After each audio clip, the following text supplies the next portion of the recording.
สิทธิ์ในประตูของยอดเขาเหลืองยอดเขาเหลืองไม่ได้รับคนมาเป็นพันปีแล้วใช่ไหมเหลืองพูดคุยกันแล้วลี่สิทธิ์น้องฟังเฉินลี่เชิญเข้ามา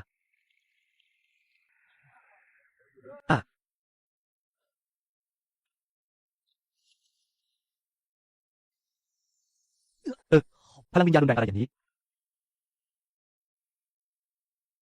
พวกเจ้าดูทางนั้นเร็วเข้า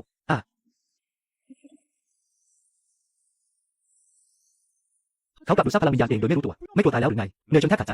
ในที่สุดก็เปลี่ยนงานแล้วไปอาบน้ำซะหน่อยผ่อนคลายหน่อยไปดูด้านในกันเถอะ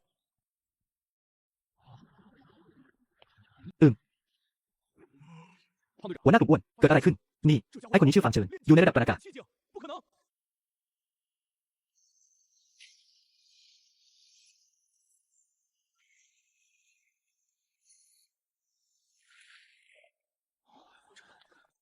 ทุกคนตามมาเขาจะไปยังบ่อที่ลึกกว่าเร็วได้ยินว่าข้างในมีอะไรคนในระดับปรุงแต่งกำลังทำอะไรอยู่ระดับปรุงแต่งนั่นไม่ใช่เข้าไปเพื่อความตายหรือไม่สนใจแล้วทุกคนก็ไปหมดแล้วมาร่วมสนุกกันเถอะชั้น8ของระดับปรุงแต่งยังไม่พออีกเหรอกายทองคำหลิวหลีขั้นแรกยังขาดอีก91ฉันต้องแข็งแกร่งขึ้นให้ได้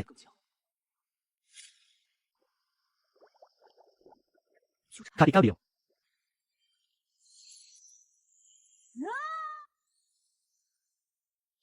ไม่คิดเลยว่าภายในคืนเดียวถึงชั้น9ของการฝึกปรือ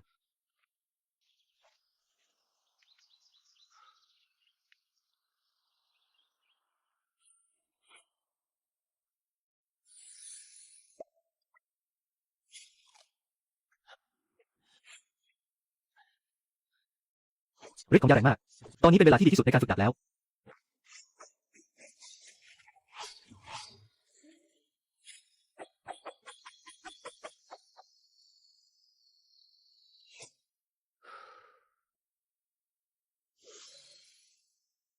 เมล็ดเลือดวัวทั้งหมด100เมล็ดถูกกลั่นจนหมดสิ้นยังเหลือเงื่อนไขสุดท้าย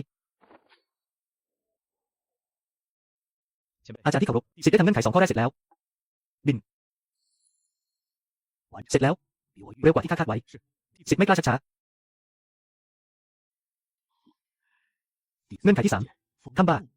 3,000 ปีมาแล้วไม่มีใครที่มีชีวิตรอดออกจากชั้นที่3ผู้เท่าถ้ำบ้านั้นอยู่ที่ไหน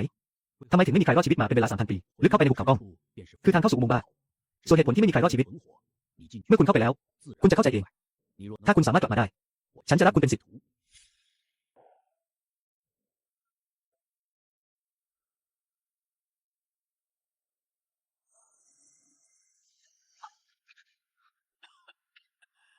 มาผู้ใดฟังเฉินศิษย์แห่งยอดเขาหินแก้วขอรับคำทักทายจากรุ่นพี่แก้วศิษย์แห่งยอดเขาหินแก้วป้ายชื่อของเจ้าใบนี้ใครช่วยคุณทำลิวหลี่เป็นผู้นำยอดเขาช่วยฉันทำลิวหลี่ผ่านไป1,000 กว่าปีแล้วยอดเขาลิวหลี่ในที่สุดก็รับสิทธิ์อีกครั้งคุณมาที่ถ้ำฟงว่าทำไมลิวหลี่รุ่นพี่ให้ฉันมาเขาให้ฉันทำ3 เรื่อง2 เรื่องแรกทำเสร็จแล้ว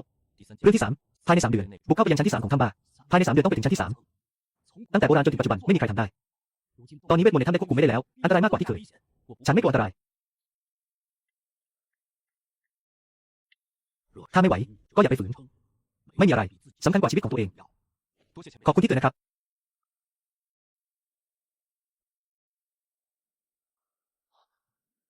นี่คือถ้ำบ้าคลั่ง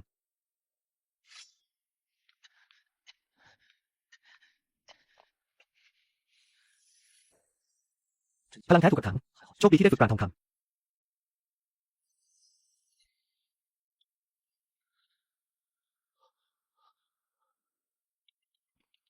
ลุงหลี่ฟังเฉินเมื่อคืนนี้ทีมบังคับใช้กฎหมายมาที่เขากระโหลกจับพวกเราไว้บังคับให้ถามข้อมูลเกี่ยวกับเธอฟังเฉินอย่าได้สนใจเรารีบไปเถอะรีบอย่าพูดเลยข้าจะไม่มีวันทิ้งพวกเจ้าไว้แน่นอนไม่ต้องเสียแรงเปล่าแล้วเชือกเสียงของข้าเป็นสมบัติวิญญาณระดับ4แค่ความสามารถของคุณก็พอแล้วไม่มีทางที่จะตัดขาดได้ง่ายๆไม่คิดเลยว่าคุณจะมาถึงเร็วขนาดนี้ความเร็วเกินกว่าที่ฉันคาดไว้มากรุ่นพี่นี่มันเกิดอะไรขึ้นกันแน่ทำไมพวกเขาถึงปรากฏตัวที่นี่พวกเขาทั้งหมดคือคนที่ฉันให้คนไปจับมาคุณให้คนไปจับมาทำไมคุณถึงทำแบบนี้ทำไมแน่นอนว่าก็เพื่อฉันเอง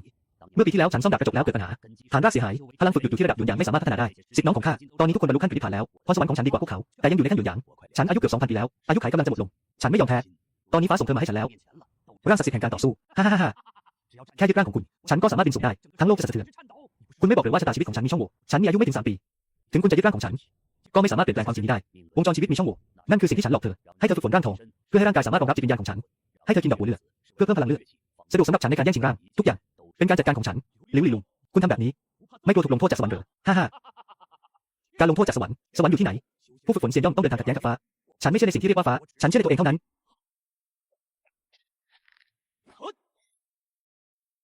แค่พลังของเธอนี่นะก็อยากจะสู้กับฉันยอมรับการเข้าครอบครองของฉันเถอะอย่าต่อสู้โดยไม่จำเป็น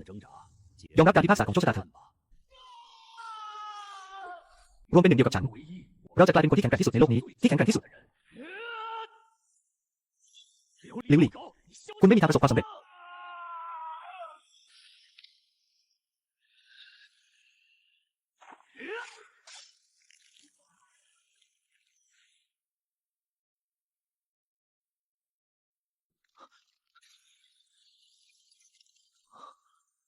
ปีศาจในใจที่แท้การทดสอบในถ้ำบ้าคือปีศาจในใจภาพลวงตาเป็นภาพลวงตา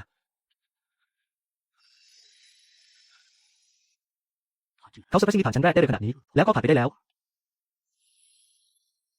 รุ่นพี่ไม่ต้องกังวลหรอกนี่ไม่ใช่ภาพลวงตายินดีด้วยที่ผ่านชั้นแรกของถ้ำบ้าครั้งได้แล้วขอบคุณรุ่นพี่ฉันจะถามชั้นที่2ต่อชั้นที่2อันตรายกว่าชั้นแรก10 เท่าด้วยระดับฝีมือของคุณตอนนี้เมื่อเข้าไปแล้วโอกาสที่จะตายมีสูงมากฉันขอแนะนำให้คุณคิดให้ดีท่านผู้เฒ่าฉันตัดสินใจแล้ว2ต่อไปเดินผ่านป่าไม้ด้านหน้าแม้จะฝ่าด่านชั้นที่2ก็เถอะไปเลย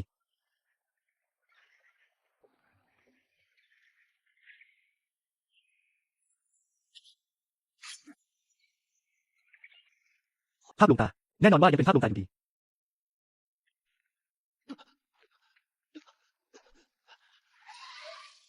อ่ะ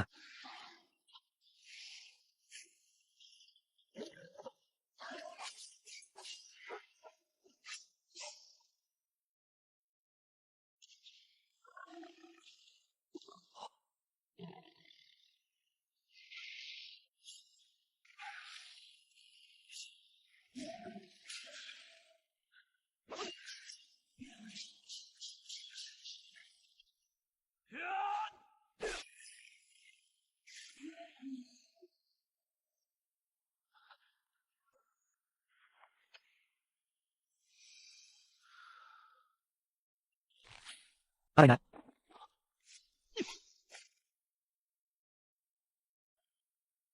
เถาวันนี้มาจากต้นไม้ต้นนี้เอง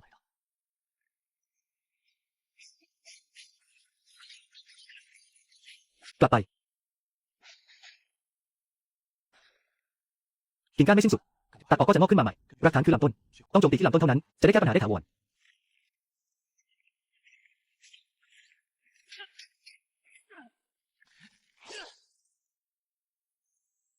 ปล่อยมือนี่คือโอกาสครั้งเดียวแล้ว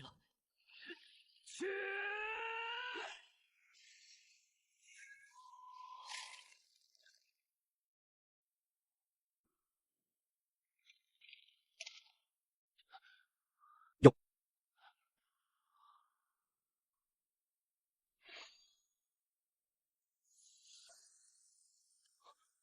น้ำเหลืองสีทองนี้สามารถเสริมพลังร่างกายและจิตวิญญาณได้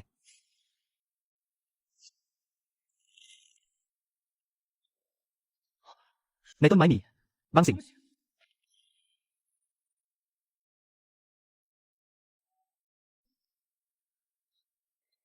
นี่คือเจ้าไม้ลิ้วพันปีเจ้านกกระเรียนตัวน้อยของดีเก็บไว้ก่อนอ่ะ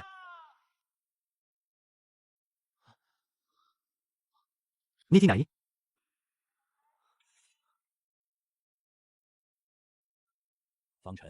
ขอแสดงความยินดีที่คุณผ่านชั้นที่2ของถ้ำบ้าไปได้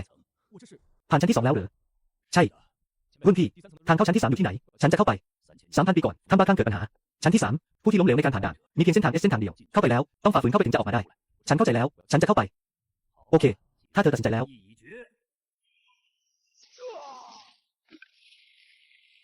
มาอีกแล้ว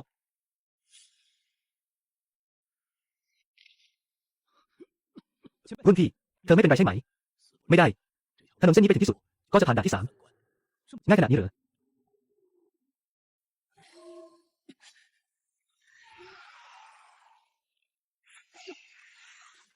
สิ่งนี้กำลังดูดกลืนวิญญาณ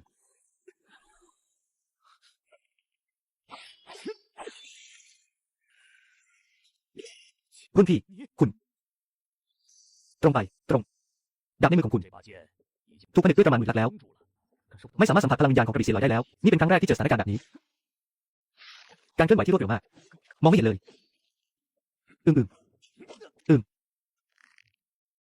โอ้อะ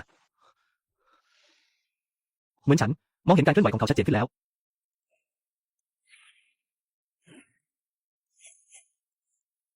ต้องเอาชนะเขาให้ได้โดยใช้ความเร็วที่มากขึ้นการโจมตีที่เฉียบคมกว่าเดิมอะไม่คิดเลยว่าความท้าทายชั้นที่3จะสามารถเรียนแบบคนที่คุ้นเคยได้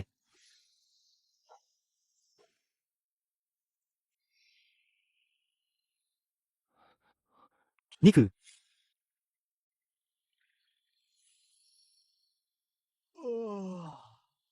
โอ้โหในที่สุดก็สามารถกลั่นพลังจิตได้เสร็จสิ้น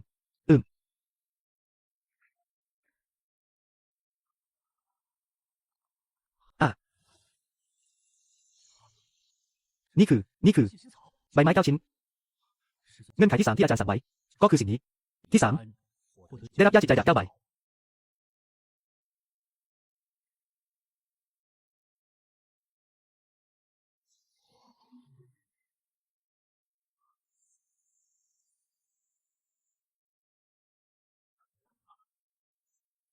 ขอแสดงความยินดีที่คุณผ่านชั้นที่3ของถ้ำผนึกปีศาจคุณได้ทำสำเร็จแล้วการทดสอบของลูลิจินเป็นรางวัลต้นยาจินสิ่งนี้เป็นของคุณแล้วขอบคุณรุ่นพี่ในที่สุดก็เสร็จแล้วเดี๋ยวก่อนเป็นอะไรไหมรุ่นพี่9 หยกไม่เร็วเลยคุณได้9 หยกมาได้ยังไงใบยิ่งมากหลายร้อยปีมาแล้วนี่เป็นครั้งแรกของคุณถ้าอย่างนั้นดูเหมือนว่าฉันโชคดีนะรุ่นพี่ฉันจะออกเดินทางไปหาคุณครูแล้วเจอกันใหม่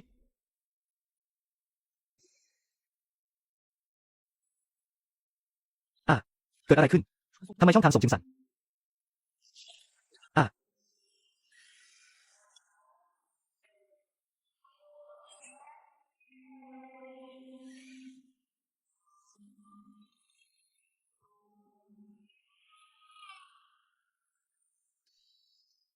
ดาวฟูเซียนเกิดการตอบสนองนี่คือดาววิลลี่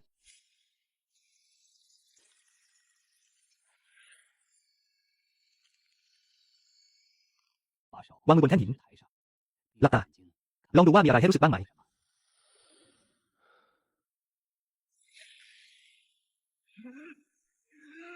อ่ะฟังเฉินต้องอดทนให้ได้อาจารย์ฉันรู้สึกเหมือนร่างกายจะระเบิดแล้ว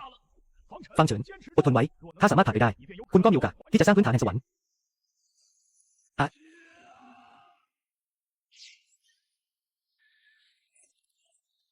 พลังดาบที่แข็งแกร่งมากทิศทางนั้นนี่คือพระราชวังหยกลำแสงสีรุ้งหรือว่ามีใครบางคนได้รับการรับรองจากดาบหยกแล้วนี่คือเขตอากงหยกที่ดาบหยกสร้างขึ้นเองแม้แต่พวกเราก็ไม่สามารถเข้าใกล้ได้โดยง่ายน้องรองซือหงนี่มันเกิดอะไรขึ้นกันแน่ฉันก็ไม่รู้เหมือนกันเจตจำนงของดาวิลลี่ไม่เคยเข้มข้นขนาดนี้มาก่อนในรอบ10,000 ปี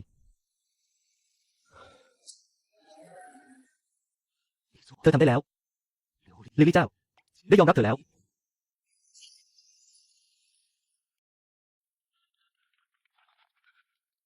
อ่ะศิษย์ได้พบกับอาจารย์ฟังเฉินได้รับการถ่ายทอดดาวิลลี่แล้วตั้งแต่วันนี้เป็นต้นไปเขาจะเป็นศิษย์เอกที่แท้จริงของฉันจังเต้าหลิงและยังเป็น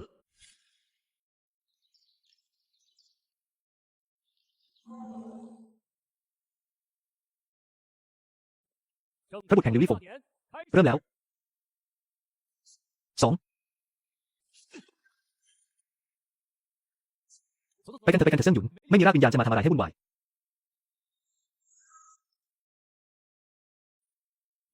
ศิษย์ฟังเฉินกราบนมัสการอาจารย์ลูกศิษย์ที่ดีรีบลุกขึ้นเร็ว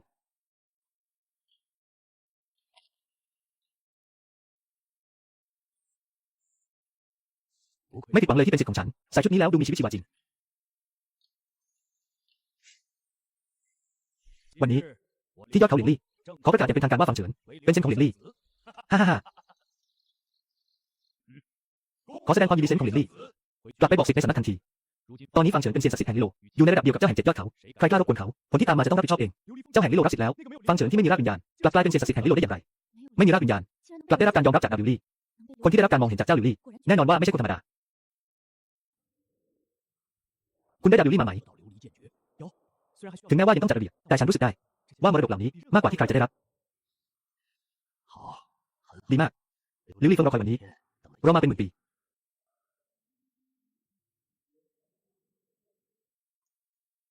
ลูกศิษย์ที่ดีพวกเรา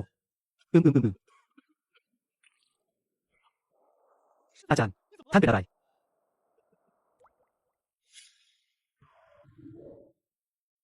ไม่จำเป็นเข้ามากับอาจารย์มีบางเรื่องที่ต้องบอกกับเจ้าฟังเฉินเจ้ารู้ไหมว่าอาจารย์ทำไมในอดีตถึงยืนยันที่จะซ่อมดาวลิลลี่สิทธิ์รู้เพียงว่าท่านอาจารย์ได้เสียสละทุกอย่างเพื่อสิ่งนี้เมื่อปีนั้นท่านอาจารย์ของข้าผู้ยังเยาว์วัยและเต็มไปด้วยความมั่นใจคิดว่าตนสามารถทำได้แต่ความเป็นจริงกลับทำให้ข้าถูกตีลงสู่พื้นอย่างรุนแรงฟังเฉินหากมีโอกาสในอนาคตคุณต้องจับให้แน่นอย่าให้เป็นซ้ำรอยของผู้อีกทุกอย่างรอให้พลังความสามารถเพิ่มขึ้นก่อนเถอะคิดอาจารย์เป็นอะไรไหมไม่เป็นไรตอนนี้คุณนั่งลงเดี๋ยวนี้เลยอาจารย์ท่านจะทำอะไรไม่ว่าจะเกิดอะไรขึ้นต่อไปท่านห้ามขยับจำไว้อาจารย์อย่าพูดออกมาเวลาของอาจารย์ใกล้หมดแล้ว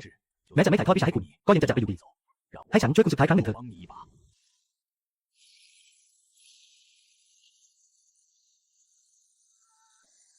ใช้พลังเต็มที่ในการฝึกวิชาอย่าละความสนใจ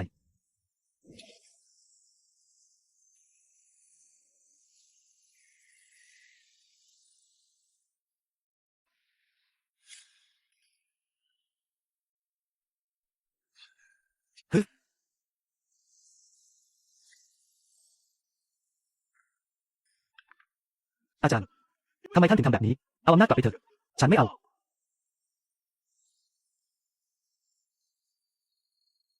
ลูกศิษย์โง่สามารถช่วยเธอในช่วงสุดท้าย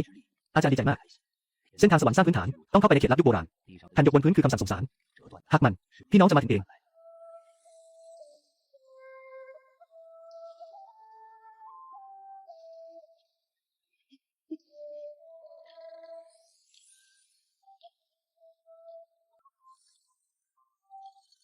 แสงแดดจ้าจริงๆแต่ไม่อุ่นเลยสักนิด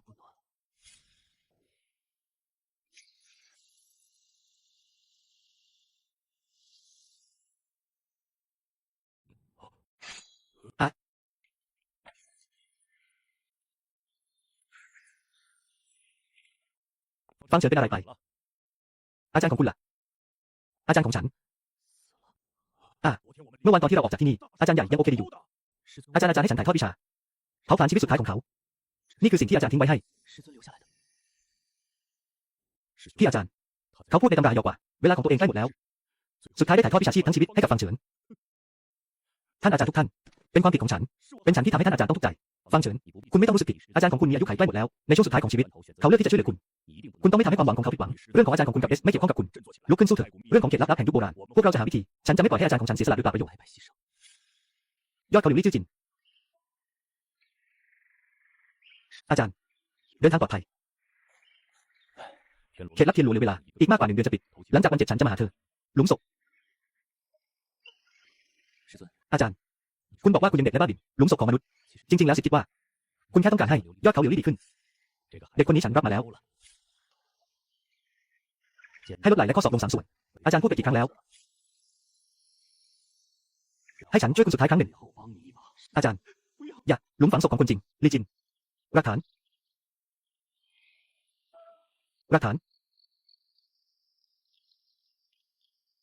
อาจารย์ฐานสิทธิ์ต้องสำเร็จการสร้างหลักฐานทางสวรรค์ใจสุสานอาจารย์สิทธิ์ออกเดินทางแล้วฐานฟังเฉินพร้อมหรือยังพร้อมแล้ว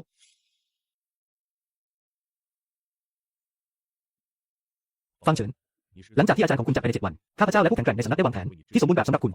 เขตลับเทียนลู่สถานที่ศักดิ์สิทธิ์สำหรับการสร้างพื้นฐานที่เหลือจากยุคโบราณเปิดให้บริการทุก500 ปีเท่านั้นตอนนี้ก็เปิดมาแล้วกว่า4 เดือนอีกกว่าเดือนเดียวก็จะปิดแล้วเวลาที่เหลือให้คุณไม่มากแล้วฉันรู้ดีถ้าพลาดครั้งนี้ก็ต้องรออีก500 ปีอยากสร้างฐานบนเส้นทางสวรรค์มี2 คนที่สำคัญมากคนแรกเฉินเสี่ยวเฟยสิทธิสืบทอดโดยตรงของอาจารย์ชิงหยุนรากไฟระดับ7อัจฉริยะด้านการปรุงยาอย่าบำรุงพื้นฐานต้องถูกปรุงโดยเขาในเขตลับคุณต้องหาตัวเขาให้เจอคนที่2สาวพรหมจารีแห่งยอดเขาจีเซียวรากน้ำแข็งระดับ8สายเลือดฟีนิกซ์ในการปรุงยาเสริมสร้างพื้นฐานทางธรรมจำเป็นต้องใช้เลือดของเธอ สาวพรหมจารีแห่งยอดเขาชื่อเสี่ยวแผ่นหยกสีขาวรอยประทับวิญญาณของหัวหน้าผาภูเขาแต่ละแห่งเมื่อพบสิทธิ์ในสำนักก็สามารถยืนยันตัวตนของคุณได้สีดำเราจะเข้าไปในเขตลับๆครั้งนี้ข้อมูลส่วนตัวของสิทธิ์ข้อมูลข่าวสารของสิทธิ์จากพลังอื่นจดจำพวกเขาไว้บันทึกสีเงินชั้นที่10วิธีฝึกพลังวงการบันทึกสีทองชั้นที่11บันทึก2สีทองเงินชั้นที่12เจ้าต้องอยู่ในแดนลับเพื่อไปให้ถึงชั้นฝึกพลังวงการที่12ถึงจะสามารถสร้างฐานทางธรรมชาติได้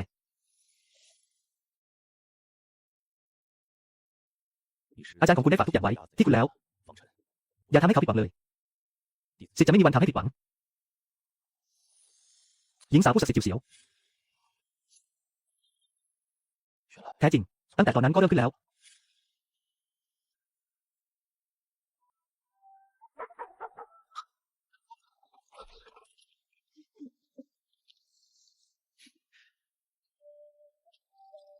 เสียงฝีเท้าก็เปลี่ยนไปแล้ว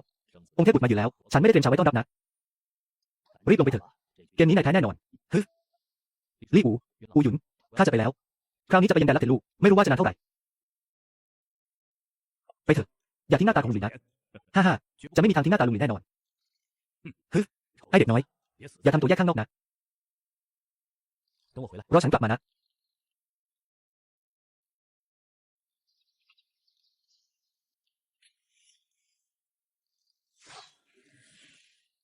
ไอเด็กนี่บินได้ค่อนข้างเร็วเลยนะ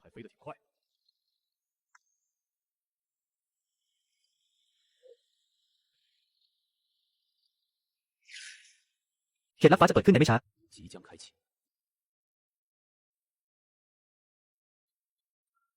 นักบวชหญิงคนจากสำนักดาบแก้วมาแล้ว